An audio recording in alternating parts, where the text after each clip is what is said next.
అదే RTV app వార్తల్ని క్షణాల్లో చదివే అవకాశం ఉంటుంది. ఒక న్యూస్ పేపర్, ఒక టెలివిజన్ ఛానల్ మీ చేతుల్లో ఎప్పుడూ ఉంటాయి. మొన్న మన చోడవరం సబ్ జైల్ అనకాపల్లి జిల్లాలో ఒక జైల్ బ్రేక్ మనకి రిపోర్ట్ అయింది. 5th తారీఖున 4 PM రెండు రిమాండ్ ప్రిజనర్స్ ఇద్దరు, ఒక నక్క రవికుమార్ అండ్ సెకండ్ బెజవాడ రాము, వాళ్ళు చోడవరం సబ్ జైల్ నుంచి ఒక పాడుకోవడానికి ఒక ప్లాన్ చేసుకున్నాడు. అందులో హెడ్ వార్డెన్ వత్స వీరరాజు ఈ ఐరన్ హ్యామర్తో తల మీద కొట్టేసి కీస్ తీసుకుని మెయిన్ గేట్ ఓపెన్ చేసేసి అక్కడ నుంచి వెళ్ళిపోయారు. అదే ఇన్ఫర్మేషన్ వచ్చిన తర్వాత మన అనకాపల్లి డిస్ట్రిక్ట్ పోలీస్ వెంటనే రియాక్ట్ అయ్యి అక్కడ సీన్ విజిట్ చేయడం జరిగింది. నేను కూడా పర్సనల్గా విజిట్ చేశాము. అక్కడ మన సీసీటీవీ కెమెరా చూసుకుంటే ఇది అన్నీ మనకి బయటకి తెలిసింది. తర్వాత మనం మల్టిపుల్ టీమ్స్ ఫామ్ చేసి నియర్ బై డిస్ట్రిక్ట్స్కి కూడా ఇన్ఫార్మ్ చేయడం జరిగింది. రేడియో మెసేజెస్ కూడా త్వరగానే ఫ్లాష్ చేయడం జరిగింది. At the same time CCTV cameras కూడా వెరిఫై చేసి మనం 1 by 1 వాళ్ళకి మూవ్మెంట్ ట్రాక్ చేయడం జరిగింది. నిన్న సాయంత్రం 6 PMకి Visakhapatnam task force under the able guidance of CP Visakhapatnam sir ఇద్దరు అక్యూజ్ని Golalapalem junction SBI area Visakhapatnam city ఏరియాలోనే పట్టుకోవడం జరిగింది. మనకి ఇన్ఫర్మేషన్ వచ్చిన తర్వాత Chodavaram CI along with the team immediately Visakhapatnam సిటీకి వెళ్ళిన తర్వాత వాళ్ళ కస్టడీలో తీసుకుని చోడవరం పోలీస్ స్టేషన్కి తీసుకువచ్చారు. వాళ్ళ కన్ఫెషన్ ఆన్ ఇంటరగేషన్లో మనకి మొత్తం ప్లాన్ ఆఫ్ యాక్షన్ అండ్ ఎలా ప్లానింగ్ చేసుకున్నారో అది తెలిసింది. ఇందులో ముఖ్యంగా ఏమంటే ఇంకా ఒక రిమాండ్ ప్రిజనర్ చోడవరం సబ్ జైల్లోనే ఉన్నారు. అతని పేరు ఏకా స్వామి. రీసెంట్గానే రావికామతం పోలీస్ స్టేషన్లో 307 కేసులోనే ముద్దయి. అతనే ముఖ్యంగా ఈ A1 and A2 Ravikumar and Bezawada రాముకి ఇన్స్టిగేట్ చేసి అండ్ వాళ్ళకి ఎటువంటి షూరిటీస్ రావు, jail break is the only option అది చెప్పేసి ఇది ప్లాన్ అన్నీ ప్రిపేర్ చేసుకున్నారు. బికాస్ ఆఫ్ దాట్ ఇది అన్నీ చేయడం జరిగింది.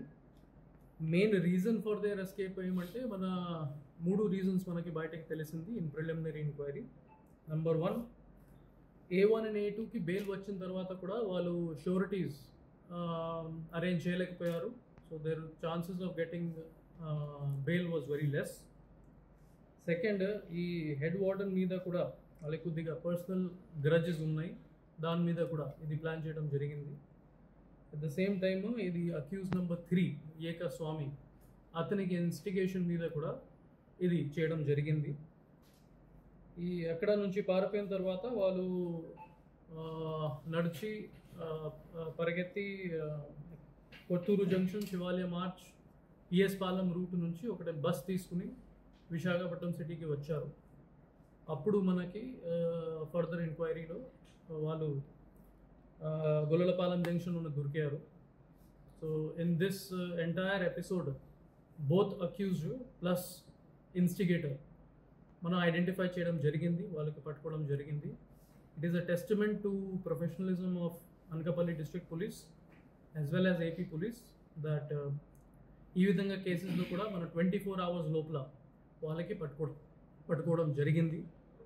ఇందులో ఎటువంటి negligence by sub jail staff or authorities ఏదైనా ఉంటే దానికి సంబంధించి ఒక ఇంటర్నల్ ఎంక్వైరీ కూడా జరుగుతూ ఉన్నాయి. ఈరోజు జైలర్ గారు కూడా మన దగ్గర ఉన్నారు. ఆల్రెడీ రిపోర్ట్ పంపించడం జరిగింది. దాని మీద ఫర్దర్ యాక్షన్, ఫర్దర్ ఇన్పుట్స్ ఏదైనా ఉంటే అప్పుడు మనం మీడియా ఫ్రెండ్స్కి ఇన్ఫార్మ్ చేస్తాం. ఏదైనా నెగ్లిజెన్స్ ఉంటే దాని మీద ఇంటర్నల్ ఎంక్వైరీ అవుతుంది యాజ్ పర్ ప్రాసెస్. సో అది జైల్ డిపార్ట్మెంట్ వాళ్ళు ఇంటర్నల్ ఎంక్వైరీ చేసుకుని ఇమీడియట్లీ DIG ఆఫీస్కి పంపిస్తారు. దాని మీద ఫర్దర్ ఎంక్వైరీ చేసి ఏదైనా యాక్షన్ తీసుకోవాలి, డిపార్ట్మెంటల్ యాక్షన్ తీసుకోవాలి. విదిన్ 1 or 2 days మనకి బయట తెలుస్తుంది. అప్పుడు మనం మీడియాకి ఇన్ఫార్మ్ చేస్తాం. ఎగ్జాక్ట్ నెగ్లిజెన్స్ ఎలా జరిగింది, ఏం జరిగింది, what we should do to ensure that similar incidents does not happen any time else, దాని మీద కూడా మనం ఆలోచించాలి. సార్ ఇప్పుడే మనం పట్టుకోవడం జరిగింది కాబట్టి అది ప్రస్తుతానికి ప్రిలిమినరీ ఎంక్వైరీలో అది బయటకి రాలేదు. అది వచ్చిన తర్వాత మీడియాకి ఇన్ఫార్మ్ చేస్తాం. సార్ సెంట్రీ సో అది కూడా నెగ్లిజెన్స్ ఉంటుంది, అది కూడా మన డిసిప్లినరీ యాక్షన్లోనే. నేను రిక్వెస్ట్ చేసుకుంటున్నాను to the Jailer and to the jail department to go in to details. ఏదైనా నెగ్లిజెన్స్ జరిగింది దాని మీద స్ట్రిక్ట్ యాక్షన్ తీసుకోమని చెప్తున్నాను. For latest updates on India-Pakistan tensions, download RTV Live app.